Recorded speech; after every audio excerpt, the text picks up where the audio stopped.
Hey guys, it's Marcel the Shell here. I just want to wish you all a happy holidays, and you are watching the Guy at the Movies podcast. Thanks, Marcel. Hayden. Everyone is part of the family at this point. I didn't do my fan fiction idea that I had, so this movie was garbage. What is this? You are a monster beyond all belief. Put them all in the thing and let them do the thing. You know what I mean? How? You're lucky to have me back. You're never gonna get 60 million people because you're not a Super Bowl. Shut up. So chaotic. Welcome to the Guy at the Movies podcast. I am Joe. He is Sean. What's happening, Joe? I don't know. I thought I'd get more of a ramp up. He is Sean. Sean Yeah. Phillips. He is the math teacher movies. He pumps out 17 reviews a day. That's actually quite accurate. He doesn't fall asleep until 3:30 last night, so that's gonna go well. He'll be dragging in 45 minutes, so let's get going. I'm just gonna be crabby by the end of this, just in time for the rant. Special thanks to Marcel the Shell for stopping by for our intro. What a special night that is. So lovely. So lovely. We have entered the holiday season, Sean, and movies are coming out like crazy, whether it's on streaming or, in the theaters. And if it's Oscar bait or quite the opposite, not Oscar bait, like Violent Night, but still fun. We're getting a lot of interesting releases at this time that we're going to dive into tonight. But we have to start off with our trailers because we didn't meet last week. Meet like it's a weekly meeting. Even though we didn't meet last week, we also, in 1 week, there were about like 4 trailers that were released in one day, actually. In one day. So these are all like mainstay trailers, I think, from this past week anyway. Let's start off with Indiana Jones and the Dial Soap of Destiny. We get a brand new trailer that everyone is loving, and I have to say, I really enjoyed it as well. It got me excited to see what the potential is. But if you ask me what this movie is about, I have no GD idea. The only cool thing that I'm happy about in this, that's a lie, that's wrong phrasing there. The one thing I'll say about an area of concern I had going into it is the de-aging they do of Harrison Ford. I don't know how it plays into the movie, but I will say that the scene that they showed with the de-aging looks pretty crisp. It looks like they finally got this like working well. It looks good. Hopefully, in the de-aging scenes, he doesn't have to do a lot of stunts. Because I just think back to The Irishman, where the de-aging didn't look bad until Robert De Niro couldn't like move when he had to kick someone. He just like kind of like barely like tripped over the curb. So like, hopefully, he's not jumping from car to car when he's de-aged.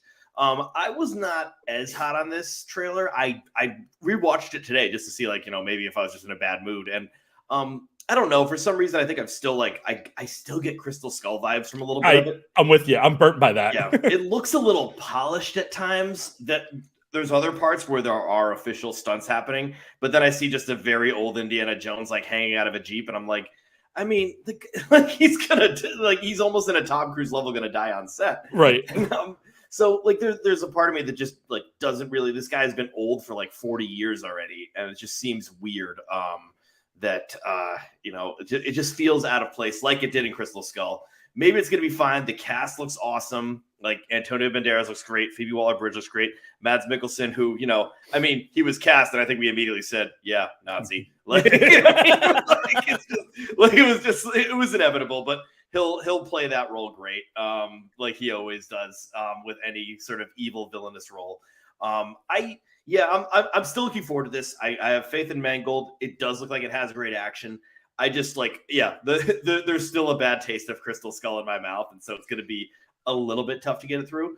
I want to just like duplicate what someone said on Twitter, where it was they said he's pretty much reinvigorating all his roles from Han Solo to Blade Runner to kill them off. They want to bring back Witness.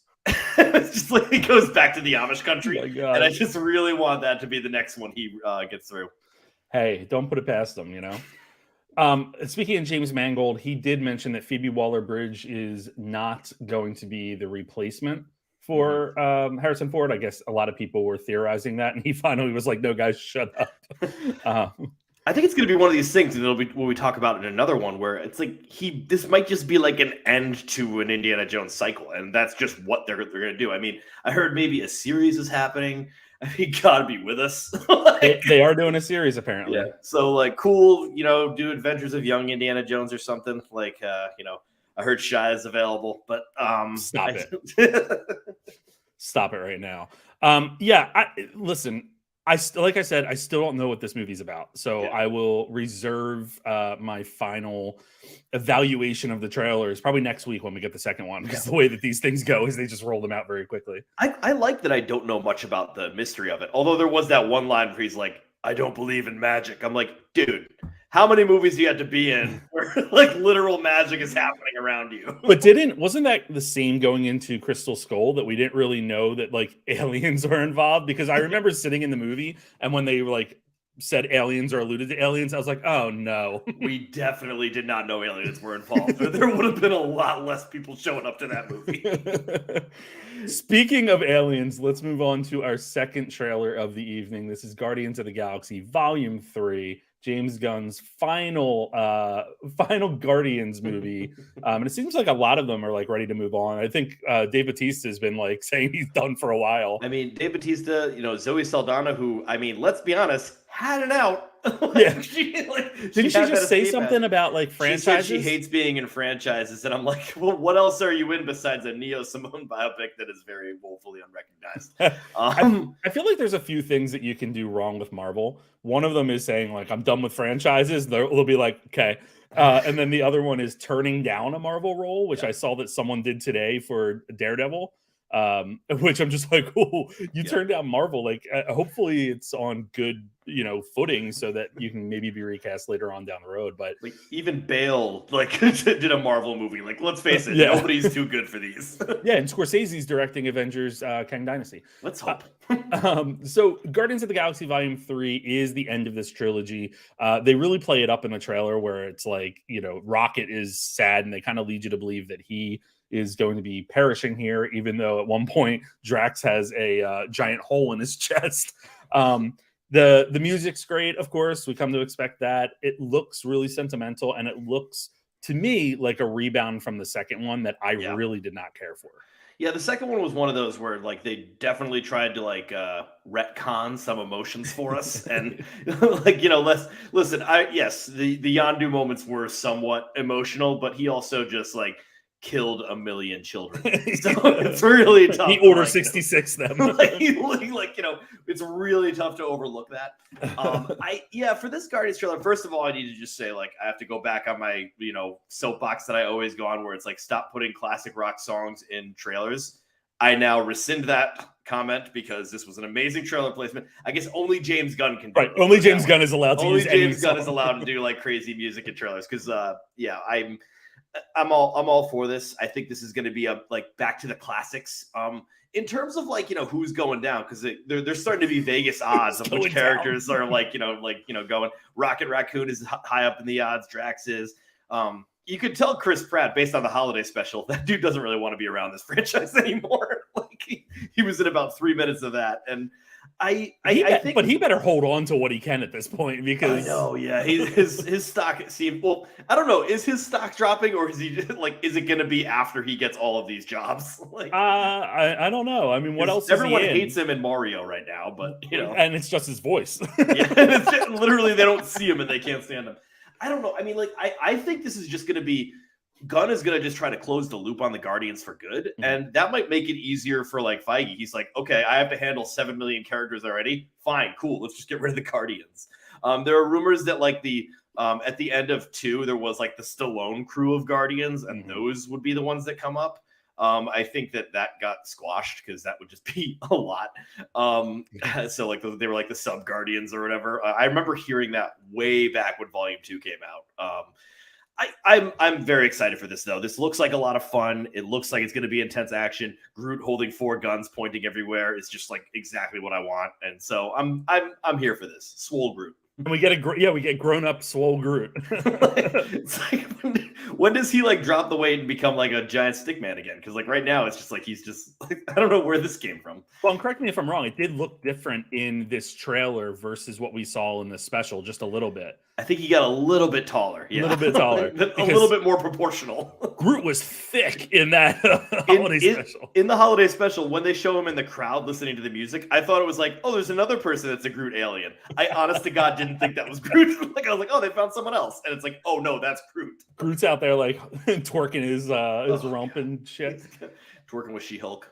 Oh my god. All right, let's move on. Sticking with some things that are not from this earth. Transformers: Rise of the Beasts. This is starring Anthony Ramos and Dominique Fishback.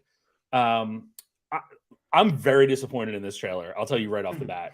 I was so excited when they were finally going to go into the Beast Wars era, because I mentioned this before on this podcast. But Beast Wars were like, that's all I watched before school. I remember my dad like getting me up and like we would put Beast Wars on and go to town, like just like look at this, and it was the same one that we watched a week prior, you know. But whatever. They kind of did them a little dirty here, and the only reason I say that is like, number one, like they once again are using that muted color palette, which is like disgusting and ugly to look at. And the other piece of it was like there was a fun aspect there. Granted, we don't hear from a lot of the characters. But it seems like they took everything they learned from Bumblebee, threw it into the garbage disposal, and just decided to repeat what they've done in the past. Yeah. And I get nothing from this story from the trailer regarding the story that makes me excited for it. It just seems like it's more of the same. The only thing that excites me is Anthony Ramos and Dominique Fishback, specifically Anthony Ramos, because I do think his star is on the rise. In A Star Is Born, his star was born. Oh, yeah, I forgot it was a star. Yeah, watch out now. But I mean, other than that, I know this probably isn't up your alley either. No, obviously. Bless you for having faith in this movie. Yeah, no, I'm the same way. The cast looks great. I will say, you know, I have a respect for what this trailer is doing in the sense that, you know, when the whole draw for Transformers is it's a robot that turns into a car. That was the toy. And you could mess around with it and see the transformation. Right. This trailer does actually show that transformation. In the previous like Michael Bay movies, it would just go and like all of a sudden it would just be a car. And I'm like, no. You don't get to do like magic like. Those are the best toys too. It's like I want to see like the official like you know, every little like part change. And there's a scene where it does that, so it's like give me those particulars. Optimus Prime felt pretty dope in this. He seems like he's a little bit younger. He's got a little pep in his step. He's like ready to go. Which one, Optimus Prime or Optimal Prime? I'm sorry. What?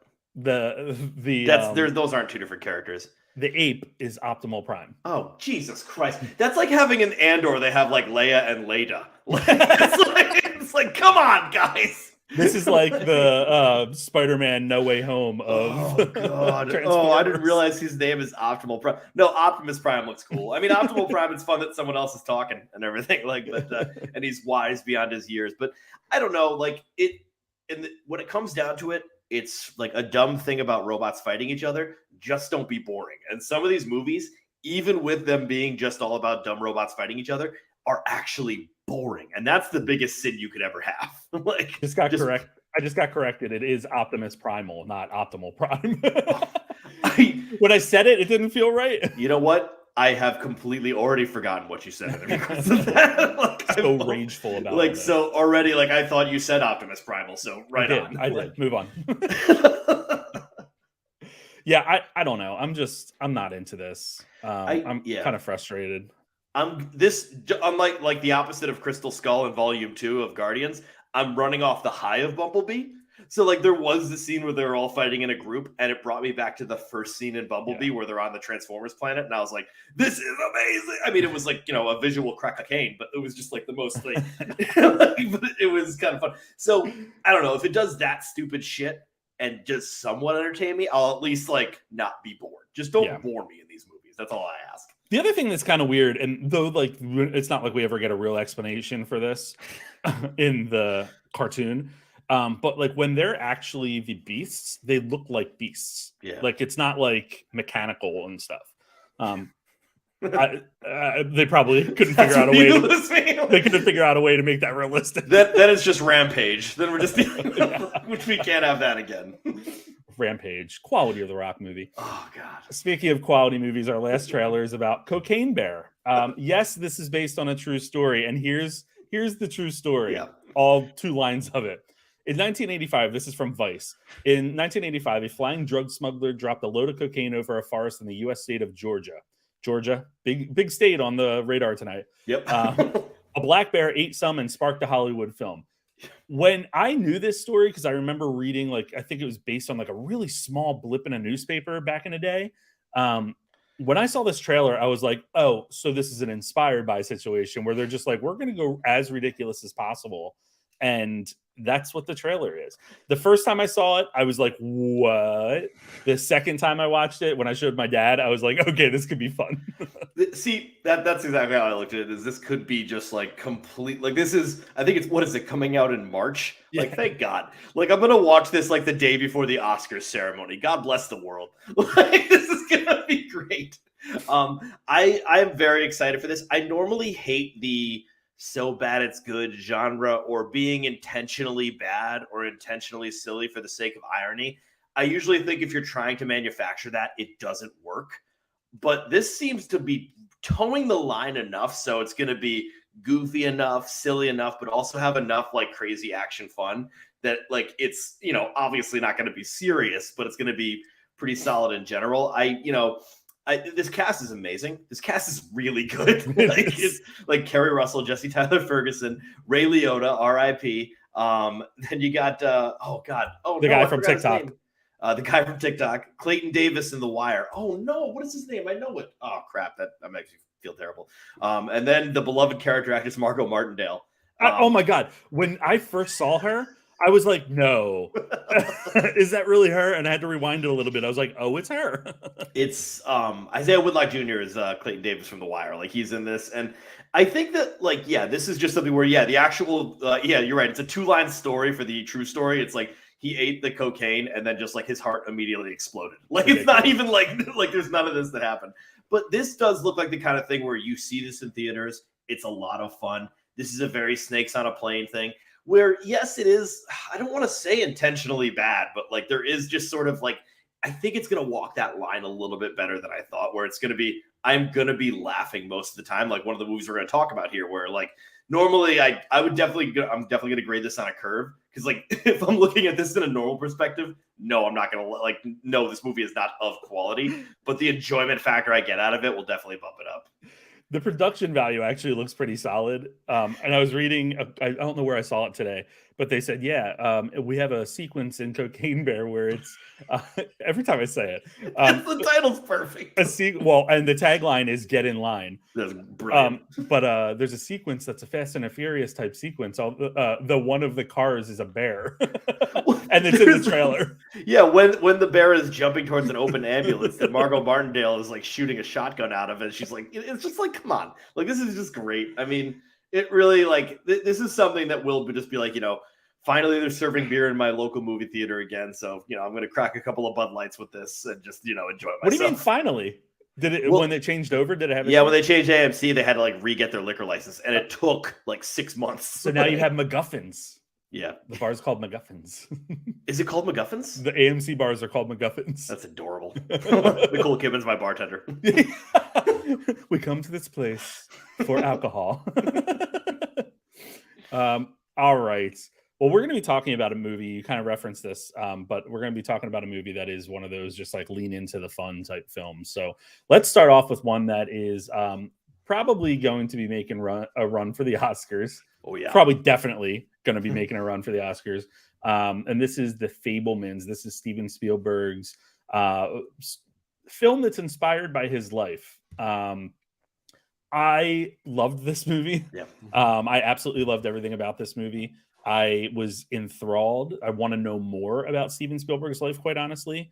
I thought the acting was on point. Michelle Williams was phenomenal. Paul Dano was really good too. Yeah. He just didn't stand out as much as I think a lot of others did in this. But the lead star, Gabriel LaBelle, I was obsessed with. I thought he was such a good actor in this. to the point where when was it the next night or the following week, I was at a film. I was when I was seeing The Whale. Before that, one of the critics was like, I couldn't stand the lead in The Fabelmans. I was like, Oh. that's why I loved The Fabelmans. Like, I just thought he was so dynamic in it. And the way it's filmed, obviously, is Spielberg. The way the story is told is Spielberg and Tony Kushner. Yeah. It's just The Fabelmans really is just a feel-good holiday movie in a way. Like, it's the perfect film for the holiday time. It's tragic in some ways. It's inspiring in a lot of ways. And once again, it's just very, very well acted. So you would know better than me, but I think this is going to be up for best screenplay probably. So yeah, it's got screenplay, picture. Spielberg is like direct line for director. Yeah. I mean, it's like kind of cool. The 4 other nominees, thanks for showing up, but it's going to be Spielberg's. It's also like right now the front runner for picture, but you don't want to be the front runner for picture this early. Yeah. We know that tough route all the time. But I mean, it is, yeah. And we're going to talk about this, but Yeah. the 2 critics associations that have come out, they've rewarded Tar and Everything Everywhere All at Once with Best Picture. Yeah. So yeah, I'm going to be referencing that because I'm not too up on critics, but I like with Fabelmans, it's a movie about film, so already it's going to get the attention that from the Academy. But this is like a very clever movie about film because it talks about the experiences behind the camera, the experiences in front of the camera, what is being filmed, their reactions to it, the subjects of the film and how they feel about it. The people that film it, the people that create it, and just creating art and the meditative nature of being an artist. And I recently also saw Senior. That was another completely different meditation on being an artist. But this one has that family drama, which just really gets you. And there's Judd Hirsch is in one scene of this and is likely to get a nomination as well for this one scene. It's like the catalyst of the movie. He basically lays out the theme of the movie perfectly. What is that category at the Oscars? That would be Best Supporting Actor. Really? Even just that small blip? Yeah, so there has definitely been people that have had that amount of screen time. Usually Best Supporting Actress gets it. Judi Dench, 8 minutes for Shakespeare in Love. Beatrice Straight, 5 minutes for Network. It has to be an impactful, huge performance. It has to be from also someone who's a huge veteran actor as well. You have to have the star power, and also you have to have the just most monumental performance where he Judd Hirsch just goes in there. He's taps him on the bench. He was on set for a week and just went for it. If even a week. Yeah, wait, that's being generous. That's being very generous. But yeah, I agree with you with Gabriel LaBelle. I don't want to say too much about this scene, but there's a scene in the high school hallway that is just that. That is my favorite scene in the entire movie. That's everything this movie's trying to be. It's perfect in that way. Before that, he's showing the film to his entire class. My gut was just in my heart, or heart was in my gut. I don't know which one of those two, but I really, really just felt gut wrenched. I was like, oh man, I'm really feeling for him. I'm really nervous for him. Because he's not really getting along. And it ended up working. Everything ended up working great for this, including the very end, which I won't say anything about, of course, although it did get spoiled for me who the cameo was. But I thought that was just a brilliant ending and just a fun little little jaunt at the end. I love this movie. It was just a great movie for the film lovers. You know what I'll say too is that this is one of those movies that I could have kept watching. Oh yeah. I could have absolutely kept watching it, and when it ended, I was like, "Oh, we're done." I wanted to know more about this family. Yeah, I wanted to spend more time with them because they were all great. There was no he definitely went more towards his mother's the mother character because he was more of an artist, but he brought the science in there with the father character, which is what Spielberg is. He is someone that has combined science with art, much like Lucas and Cameron, where those guys are just we're telling a story, but we're also going to be pioneers of special effects, and so they bring everything in there, and just the little things. And if you want to know more about Spielberg's life, there's a 2-part documentary on HBO. And so some of the stuff is real, the little thing where they had the dirt explode behind them during the war movie thing. That's an actual thing he did, where they would run off and on the planks. It's just such clever little things. I used to like, have myself a camera, and like me and my cousins would film like films in the back. I think they got taped over by like actual family events, but like we had some fun with those, and they weren't as good as Spielberg or young Spielberg's work, or Sam's work in that case. What's his name? Sammy? Yeah. Sammy. Yeah. Sammy Fableman. Sammy Fableman. I can't say anything else there. You kind of capped it off. It's just a great movie. I really, really love that movie. It got sent tonight for your consideration, and I was like, "Ooh, do I watch it again?" I would, so bring the family involved and everything. It's that's gonna be one I might like. That's where Top Gun Maverick was that where I'm taking my dad to see this, like your dad in the theater and stuff. That might be what I do with Fablemans because they'll love it. I know they will. Yeah, there's another movie that I really want to watch again that I saw that's not out yet. Two. Spoiler alert's one of them because I want to cry again. The other one is I want to watch The Whale again. Oh boy, you are a glutton for punishment. I love these heavy movies. I absolutely love them. This next movie that we're going to talk about is not a heavy movie, but many have called it Die Hard meets Home Alone, and this would be Violent Night starring David Harbour. He is Santa Claus, and he ends up on this estate drinking and passes out in a chair as the house is being taken over by a renegade squad led by John Leguizamo, who is trying to get Beverly D'Angelo's family's fortune. Just great cast. Beverly D'Angelo. For those three, everyone else was pretty tough performances, but those three were just truly wonderful. Oh my God. I was just loved watching those three in the lead. I had a lot of fun with this. I thought I didn't stop laughing, quite honestly. I thought David Harbour was fantastic. Beverly D'Angelo was crude and wonderful. And John Leguizamo was really good too. The rest of the family bothered me a little bit. Yeah. I mean, the sister I thought was hilarious. And Cam Gigandet, who played the boyfriend. That's who that was. Oh, I kept thinking it was Mikey Day. That was driving me nuts. That's Cam Gigandet, back from the Twilight days. Oh my goodness. Okay, that makes me feel better because I couldn't get Mikey Day out of my head for some reason. I thought they were absolutely hilarious. But my whole issue was like the rest of the family. Like I wanted to know more about the family, oddly. And I just felt like it was kind of left at like, hey, they have a fortune and he's trying to steal some of the money. And, what else is happening with the family? Let's call it a day and just blow things up. And kill That's people. like kind of like when Fall decided to talk about the woman cheating on the dead husband and stuff. Yeah. It's just like, no, they're stuck on a tower. Let's focus here, please. And it was the same sort of deal where it's like, they're giving each other looks about this, about the missing money. And I'm just like, no, come on. Like, I do not care about this part.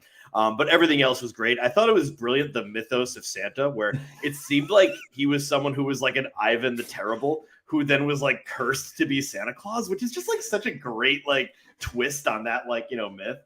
David Harbour is perfect casting. Just really because he's just someone who's gruff and mean on the outside, and then inside he's a teddy bear, and it works. The action is great. The kills were great. It was kind of a nutty thing.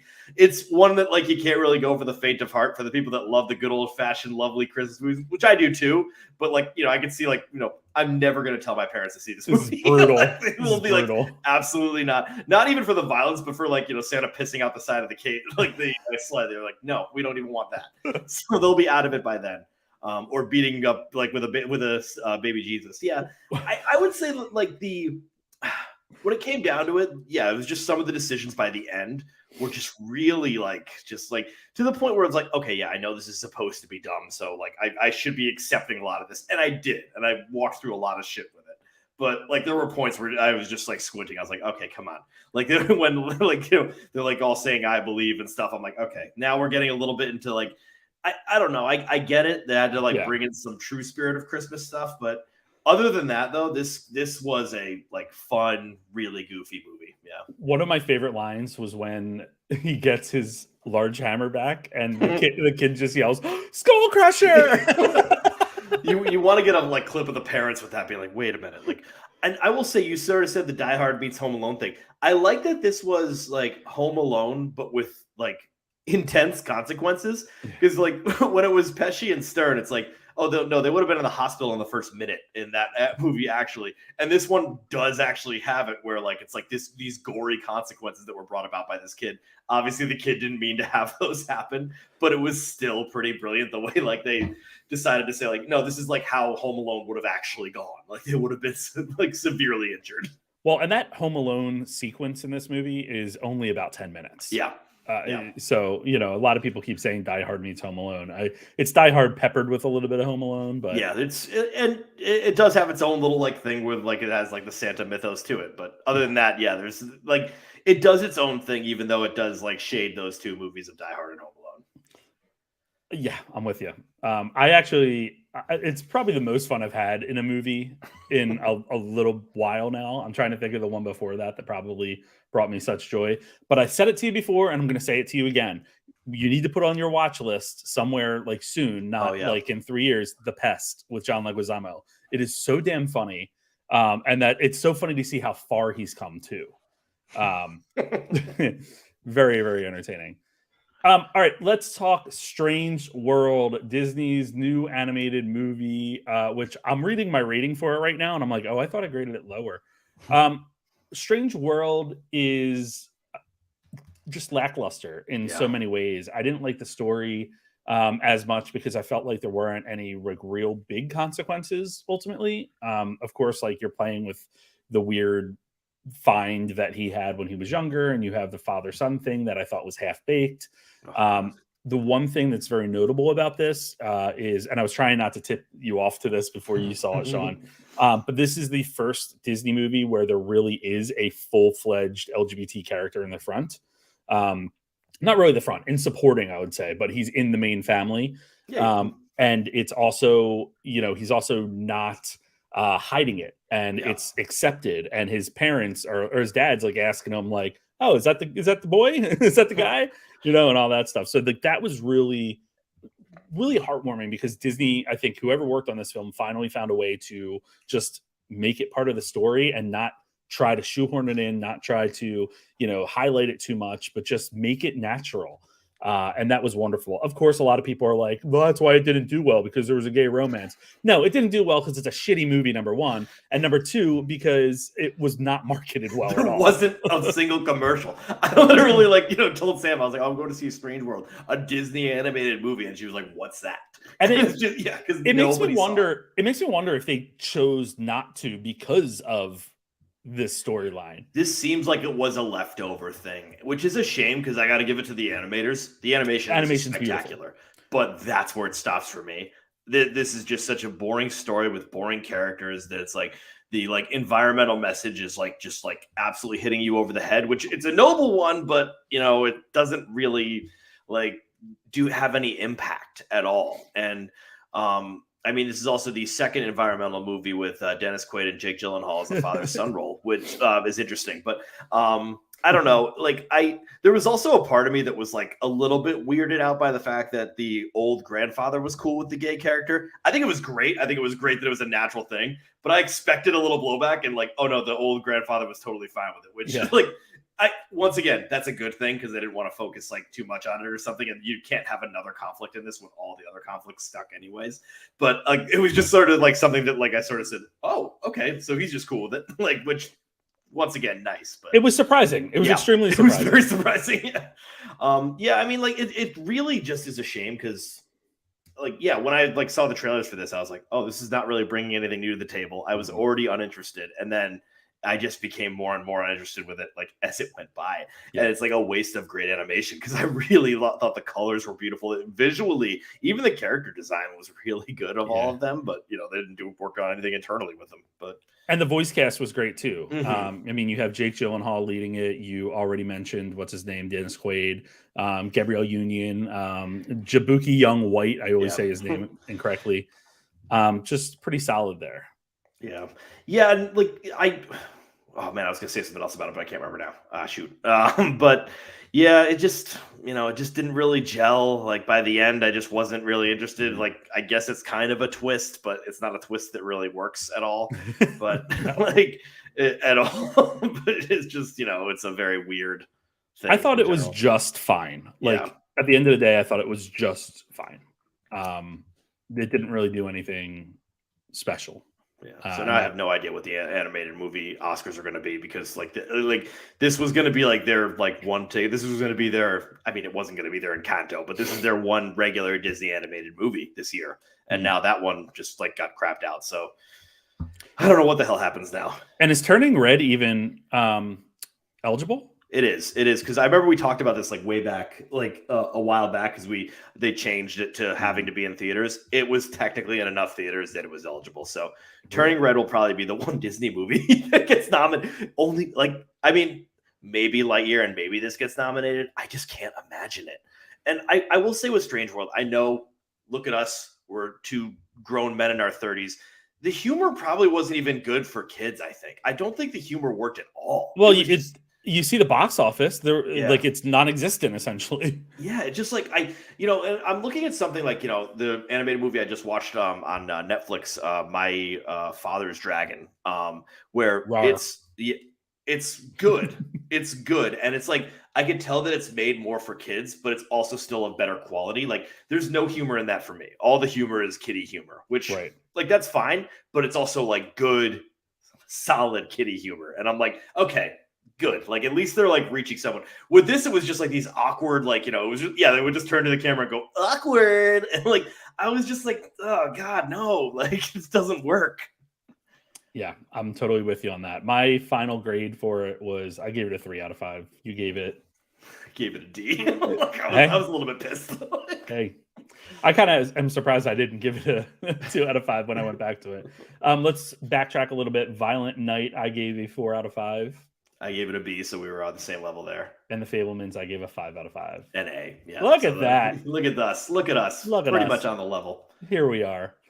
All right, let's jump into the news that we have this week. And we want to start off talking about the Oscars. So if you're new here and you don't necessarily know what happens with the Guy at the Movies podcast or guyatthemovies.com, every Monday, Sean writes a awards watch piece. And at this time of year, he kind of starts dissecting the awards. Like the awards category, the categories, the potential competition, who's going to make it, who's going to not, that type of stuff. And we had some interesting results this past weekend from 2 critics associations. Now, like as you said, I don't know, who knows like how big these really are. I will say the New York Film Critics made it to deadline. The Atlanta Film Critics did not. I will say that there's still a big deal, and they do make the entertainment news. I just mean they're not too big of a deal in terms of predicting Oscars, because critics are just like woefully out of touch with like, and not to say that Oscars are voted on by normal people, but they're voted on by more normal people. Like they are still people in the industry. Really? Well, when it comes down to it, like Best Picture is voted on by not just directors, but it's voted on by like every single member of the Academy. So the makeup artists are voting for Best Picture, the like producers, the writers, the I'm trying to think of another like out of nowhere, but a few other different like there's different values of the sound editors are voting for it. And the sound editors are probably people that aren't exactly going to vote for Tar.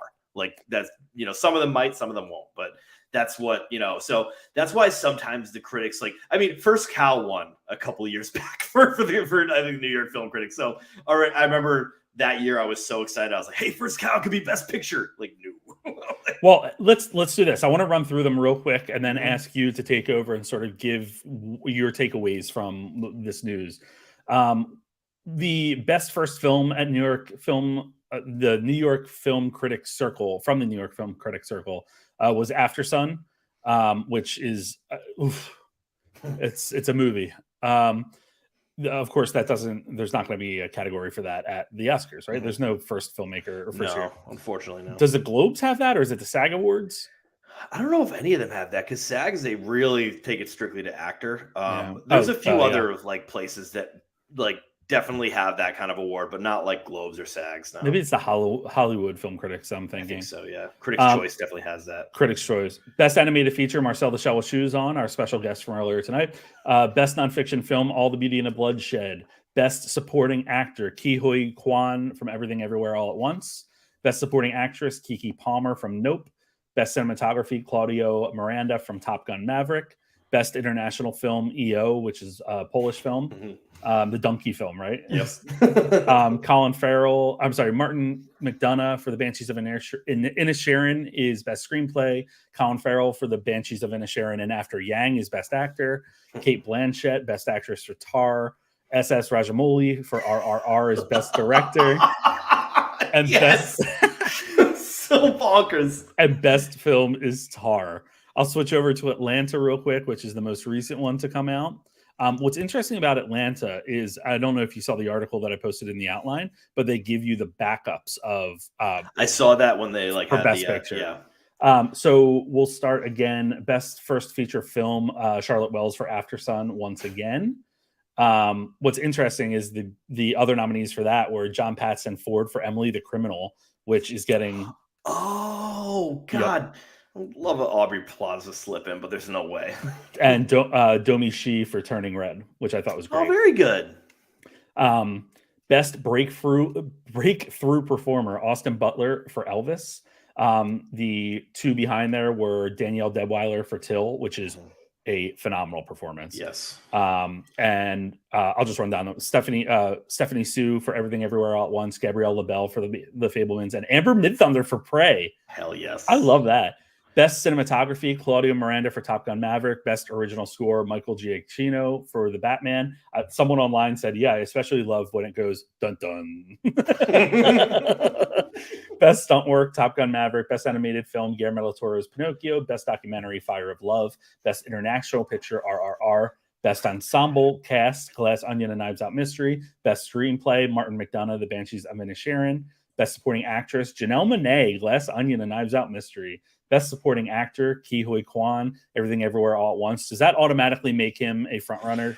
Oh, it's because it's the critics, but yeah, it's the critics, but also like he is the front runner right now. He's doing the Troy Kotzer, where not only is he a great performance, but also everyone is loving him right now. He also won at Gotham, which absolutely does not make you an Oscar winner, but like he won at Gotham, and like his speech was just like hit the internet waves immediately, and was just so beautiful and so grateful. So he's already winning in the speeches. And so that's just like that's what Kotzer did. He just like was like beautiful the whole way through, and so people just started to turn on to that. So right now it's like, you know, and I can't think of like the competition for him. It's like Gleason maybe, and like that would be a solid one because he's a like, you know, big time character actor, has been around for a while, and so that's the only threat I can see. But honestly, I think it's his to lose now.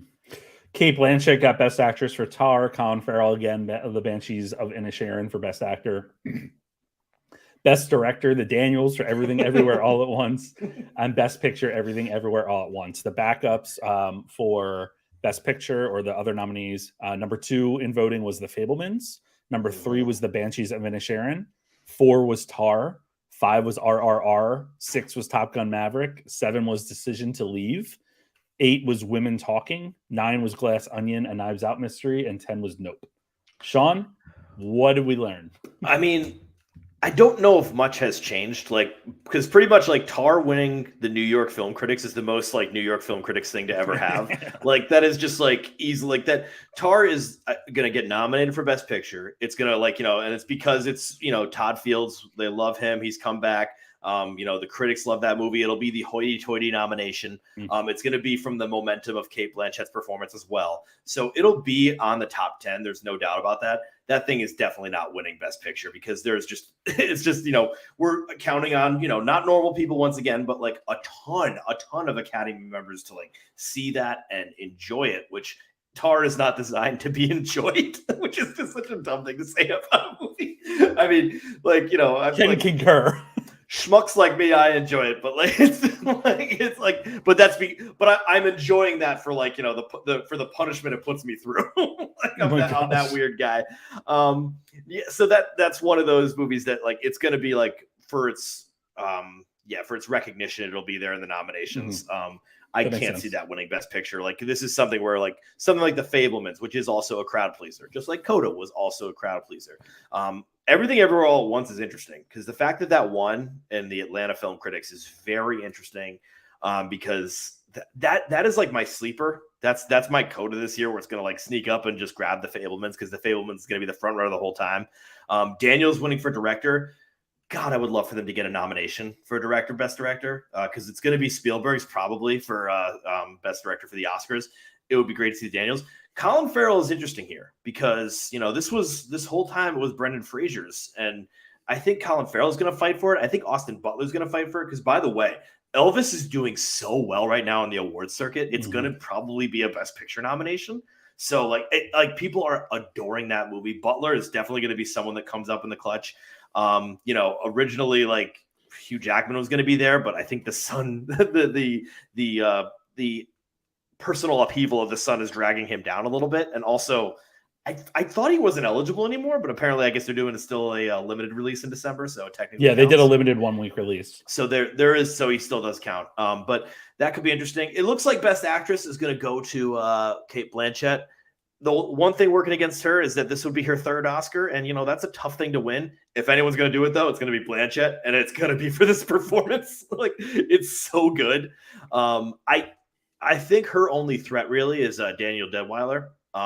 That's so it's like what I like about Daniel's performance is that I keep on saying Danielle's performance is it's a weird way to say it, but a very meat and potatoes performance. Mm-hmm. Like it's just like this, like true, like Stanislavski classic acting, like just like really good class. And sometimes they love that. I think about J.K. Simmons and Whiplash, where it's just like, oh, he's just using everything. He's just really bringing everything into it. And she's doing the same thing there. And she's bringing everything into it. She won at the Gotham Awards, which once again, unfortunately, that does not mean a lot. But like that's, you know, I think she's going to be on a radar there. What else is there? Oh, Best Supporting Actress. That didn't help me at all with those two. Like I have no idea with Best Supporting Actress now. Truly no idea. Oh my God, I really don't. I mean, Janelle Monáe might get some traction. Keke Palmer won't get traction for that. It would be cool, but like that's just a cool like nomination out of nowhere, I think, or a win out of nowhere. But oh man, that's going to be a tricky one. But Best Supporting Actress might be the trickiest one of this year. Well, and it's funny because I'm not the Gold Derby is the. It's a good one to look at, though. It's a good guide. Jessie Buckley and Claire Foy for Women Talking are taking up 2 of the spots on everything I'm looking at. Stephanie Sue for Everything Everywhere All at Once. Hong Chow for The Whale. She's so damn good in that movie, and she's having a great year. Like like that's one of those things where she'll get nominated for The Whale, and like people will be like, "This is also for the menu." Like we're bringing it in. We're bringing your year in because it's doing great. So, God, this is a fun Oscars, man. I don't know what's happening yet. I'll have a better idea like as it gets closer, but right now there's like a good solid amount for every category. Angela Bassett's in a few of these. Angela Bassett, I think, is going to grab enough. Oh my God, she's Jamie Lee Curtis is in a few of these. That's going to be an interesting one because it's going to be. I can't imagine the two of them both getting in there, Shu and Curtis, for Everything Everywhere All at Once. That would be amazing if it did. And you know, Jamie Lee Curtis definitely has the higher star power without getting a nomination. But I think Stephanie Shu has the better role. And in a way, the better performance. I think there's more to that performance, but oh man, I don't know where to go with any of these. It's like, I want to give good, solid analysis, but I'm all over the place. But this is what critics do. They bring your mind in a different direction completely. And then you're like, I think it's going to be Colin Farrell's to win. And then all of a sudden, like Colin Farrell is definitely a critic's pick, while Fraser is more of a populist pick. But I haven't seen Fraser's performance. I'm assuming they're both exceptional performances. But Fraser is the one that's going to definitely hit a lot more people. And so that's going to be the one that's going to like keep him coming back. The other names I want to mention real quick that I'm seeing in some of these ballots are Thuzo Mbedu from The Woman King. Oh, she's in a few of these here, actually, as is Carey Mulligan for She Said. And that is the end of that sentence. So that's going to be so interesting. It's going to be interesting to see what The Woman King and She Said are going to do for other nominations. Like Woman King, I'm seeing Best Picture there. So that could definitely like elevate someone for a Best Supporting Actress. And I think Viola Davis is also high up there on Gold Derby as well, which so good. That's such a surprise one though, because she's doing a very like un-Viola Davis performance, a very muted performance, like compared to the other two supporting, Lashana Lynch and love Lashana Lynch. Those two were like the ones that like were the more Oscar-y performances, where it's like they're standing out. And and the other one is with She Said. I think I confidently said She Said's going to get nominated for Best Picture. I'm now walking that back a bit. Unfortunately, I hate that I am. But if she said could still grab a, I mean, Carey Mulligan's got that star power, and everyone just wants to get her that award after Promising Young Woman was such a high watermark for her, and she's been nominated even before that. But it would but the She Said is definitely the category fraud though, because she'd be in Best Supporting Actress, and that's just that's ugly because she's definitely a lead.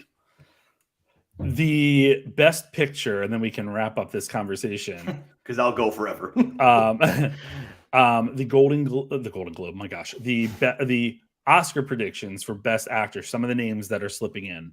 Quite a lot is Tom Cruise, obviously. Yeah, that's coming up now. Yeah. We can't forget Bill Nye. I think he's probably a lock. I think he's a lock as well. Yeah.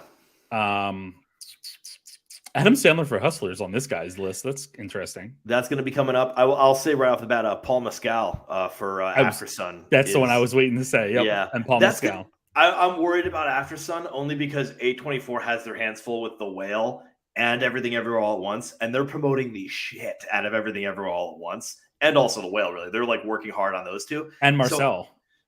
Oh my god! So they had a good year.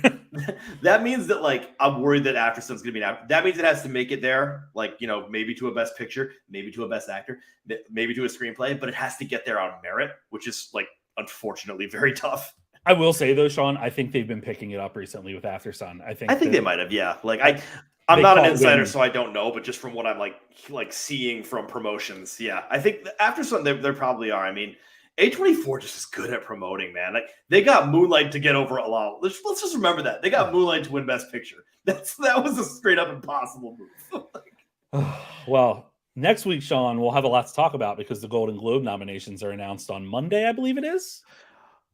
Well, there we go. Because no, I'm writing about something else. I already finished my article, but I think I'm gonna stick with that because I honestly don't want to predict Golden Globes. I'll talk about them the week after, I think, but I don't like the Golden Globes. Just skip your Golden Globes chat because we'll talk about it. We'll make it a big part of the podcast next week. That sounds good. But they're announced Monday morning. I believe it's 8:35 Eastern on NBC Today Show.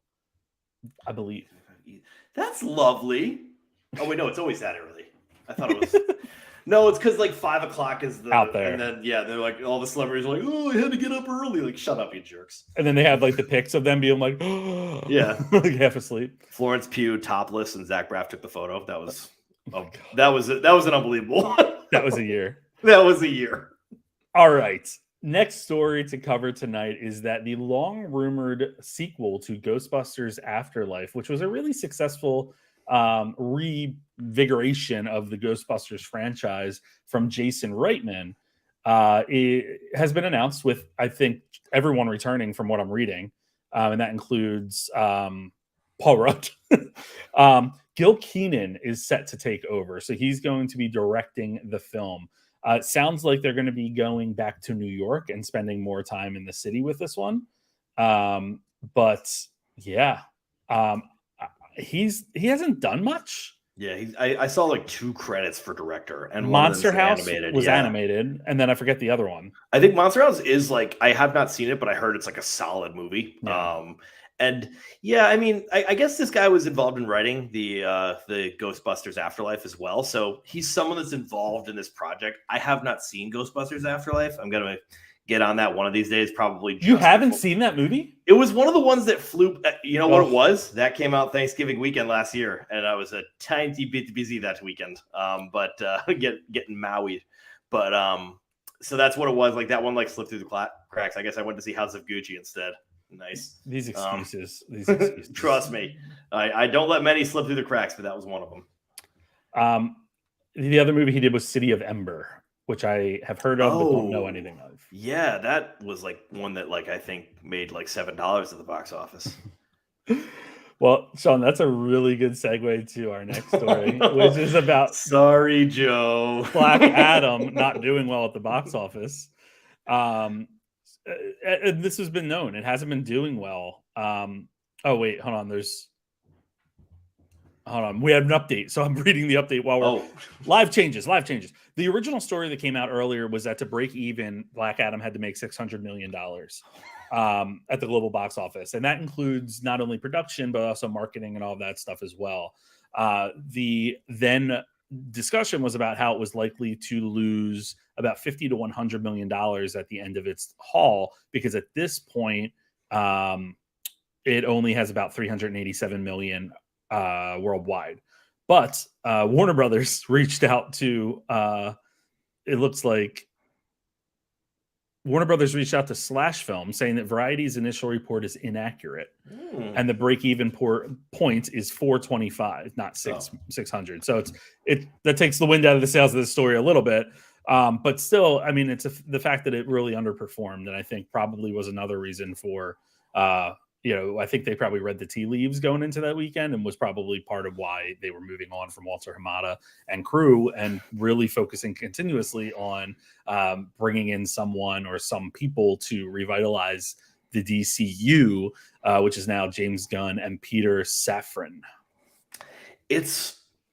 I sort of understand why this might have underperformed, and I think it's just because I'm looking at this from a person. I have to look at it from my perspective, which is a guy that knows nothing about comic books but does enjoy comic book movies. And I went to see it, but there's probably a lot of people that are on a tier lower than me, a lot more people on a tier lower than me that might be a little bit sick of comic book movies and also don't know much about this. And so they said, hey, I'll tolerate going to see a Marvel movie because that's interesting and that's a part of this world and stuff.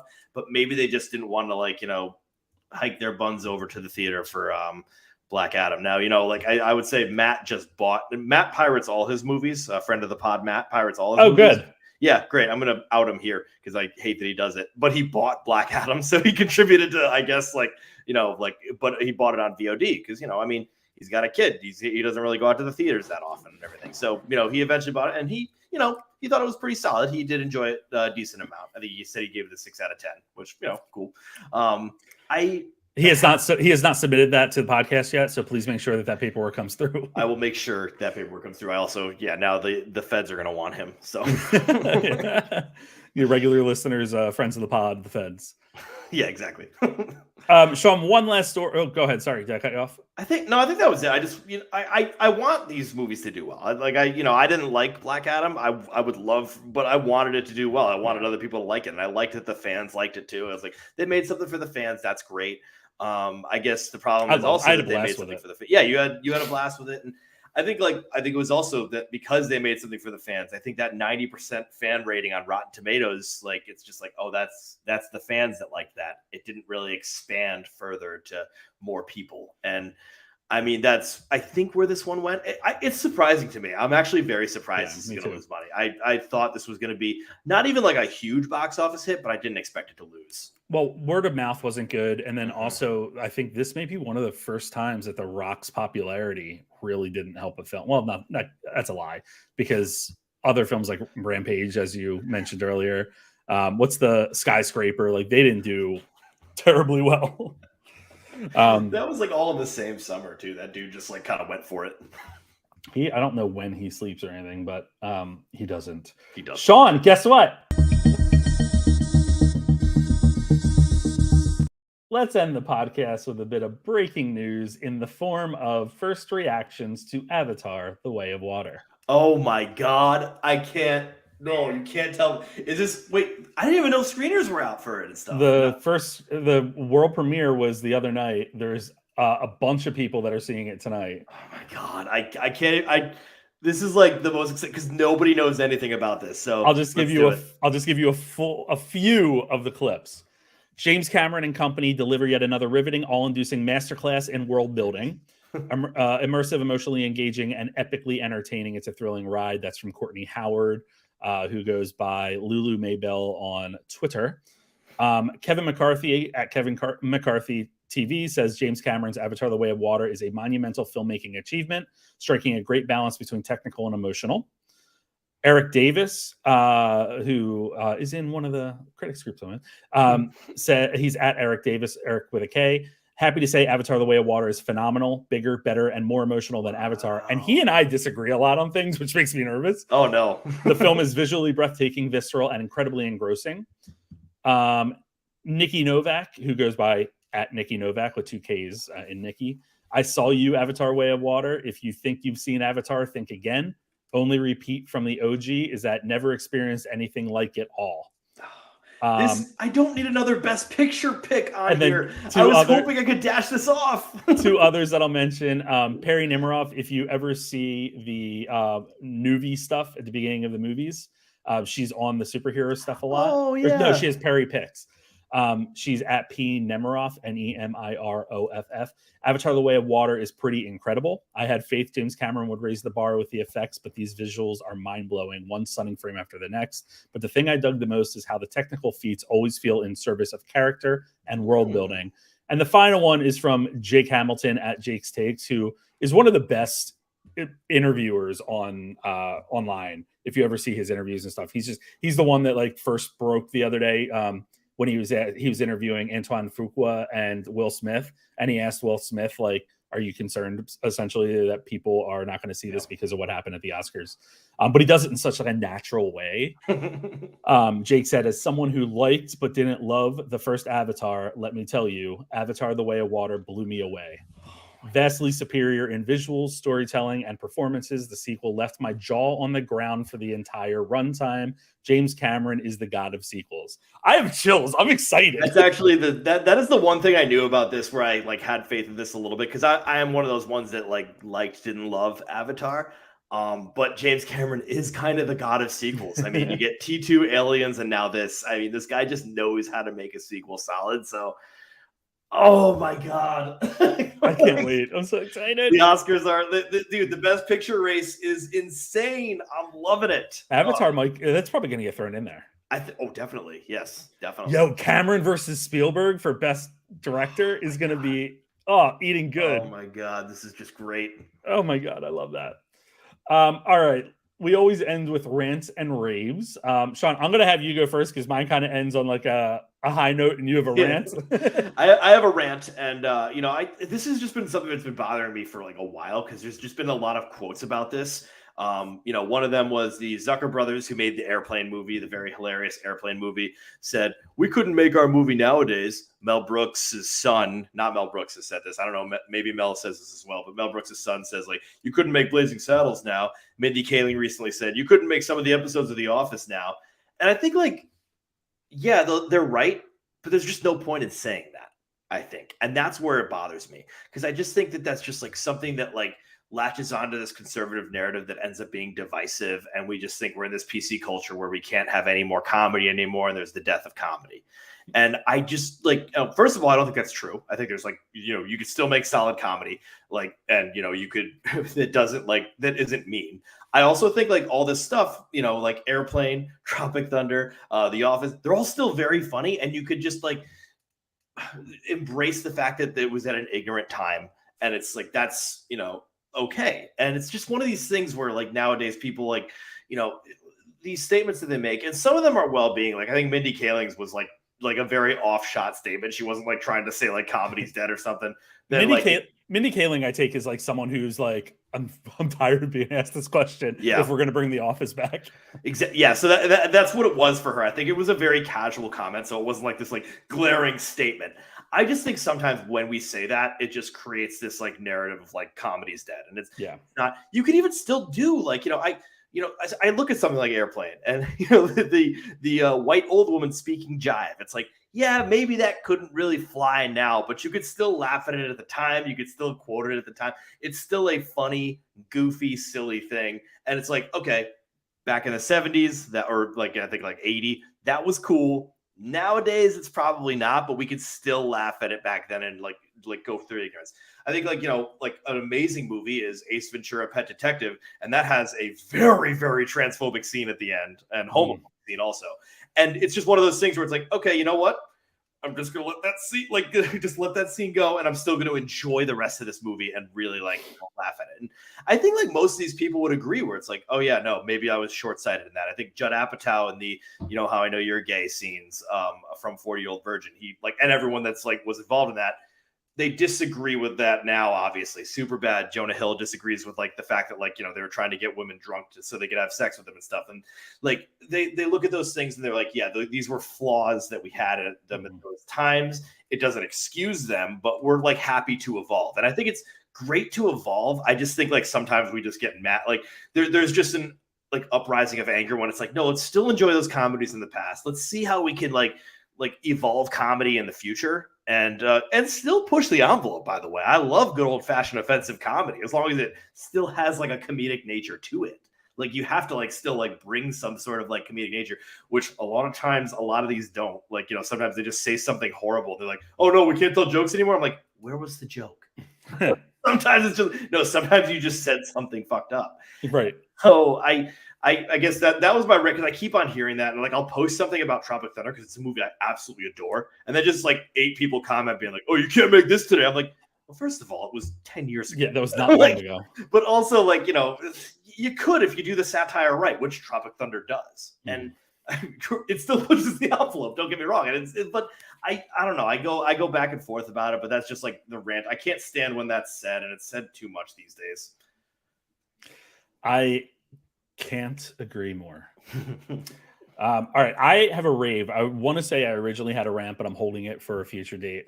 Essentially, my rant was about the fact that the Department of Homeland Security had to release a statement and a warning to migrants, to Jewish people, to those in the LGBTQ community, because there is a threat of violence against them. And, you know, a lot of it is on the news and on social media right now with the LGBTQ group. And that's just who I can speak to as a member of the group, card carrying. That the big focus is on drag queens and drag queen story time and armed militia showing up when drag queens are reading to kids. And I saw this really interesting video. It was, I think he's a conservative guy, but he was like, can we not like dog whistle like this? Yeah. He goes, I'm not calling them clowns, but when you have a clown at a birthday party, you don't know who's behind the makeup. Yeah. Which isn't the best way to go about that. They were talking about a performer. Yeah, correct. It's a performer. And like, I've been to a lot of drag shows. There's no, unless you're going to an all ages brunch where everything is appropriate for the kids or for anyone that would be there, for families, I should say. You're not seeing kids at drag shows. They're held in bars. They're held at nights. They're like, please, if you're in Orlando, Florida, and you want to go to a drag show, I believe the Tuesday night show is at like midnight. It starts. And I was like, at night? Like, 3 hours in the bed by then. Well, that's terrible for the kids. It's like, so don't bring them. So I don't want to get into that right now. Yeah. I'm probably going to figure out an avenue to rant more about that. But yesterday I was listening to Elvis Duran in the Morning, who I absolutely love. And he referenced something, or, they do something called Sound with Garrett. If you ever listen to this, and he pretty much just pulls like clips, like funny clips and other things. And one of the clips was about something I forgot happened. And Snoop Dogg created a kids like musical show on YouTube. And the one was called Affirmations. And it's a minute long. I want to play it because it's really damn good. And it's really cool to see Snoop Dogg doing things like this. And, you want to talk about someone who has a checkered past when it comes to like how he's been portrayed in the media and stuff and doing stuff for kids. Just really excited to see this. So let me pull this up real quick and enjoy along with me.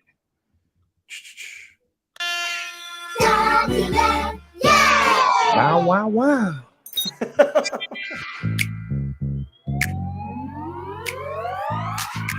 Affirmations are positive statements that help us to challenge and overcome when you're not feeling good and have negative thoughts. So repeat after me. Come on, everyone. There is no one better to be than myself. There is no one better to be than myself. Today is going to be an amazing day. Today is going to be an amazing day. My feelings matter. My feelings matter. I get better every single day.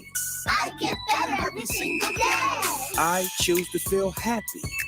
I choose to feel happy. My family loves me so much. My family loves me so much. I care about others. I care about others. I learned from my mistakes.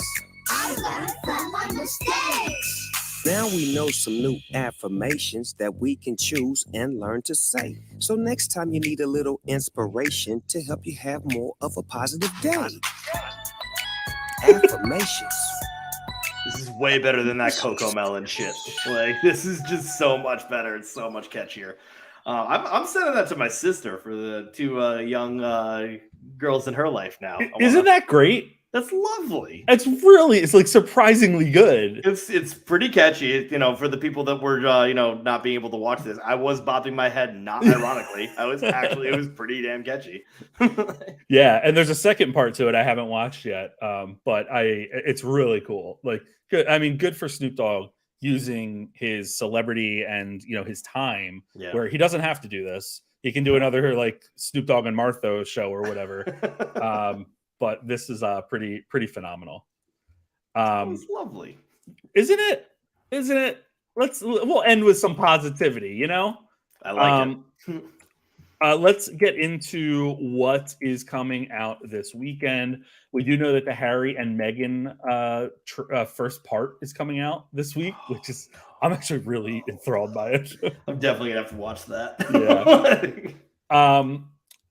Night at the Museum, Kamen Ra Rises Again is on Disney Plus. This is the animated movie that they made. Empire of Light is in limited theaters. Spoiler alert is in theaters. Limited theaters, full theaters. Full theaters, yeah. And I love that damn movie, just so people know. Like I still get chills thinking about it because it's sad, but it's great. It's done well.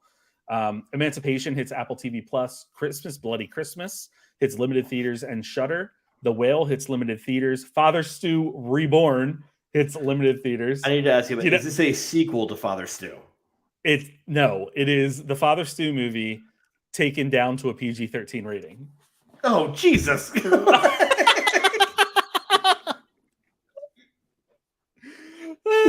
and Guillermo del Toro's Pinocchio hits Netflix. You gonna watch Father Stew Reborn? Did you see it the first time?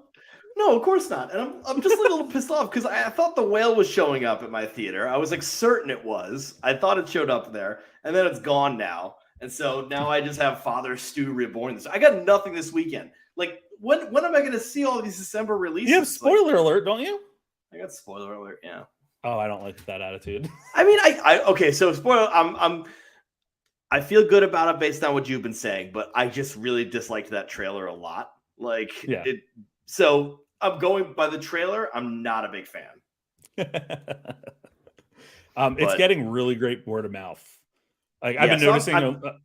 It's what I'm going to see this weekend, so that'll be the movie. But yeah. And then you're going to give it like a 2, and I'm going to drive up there and steal your dog. Go ahead. He bites the shit out of my ankles now. You deserve it. Yes. Yeah. You deserve it. I told him to. All right. Anyway, we will see you next week for Golden Globes fun. In between now and then, give a follow to Math Teacher Movies and Guy at the Movies on Instagram. Bye. The Guy at the Movies podcast is a joint venture between Math Teacher Movies and Guy at the Movies. You can catch new episodes weekly right here wherever you're listening to this one. Subscribe so you never miss a beat.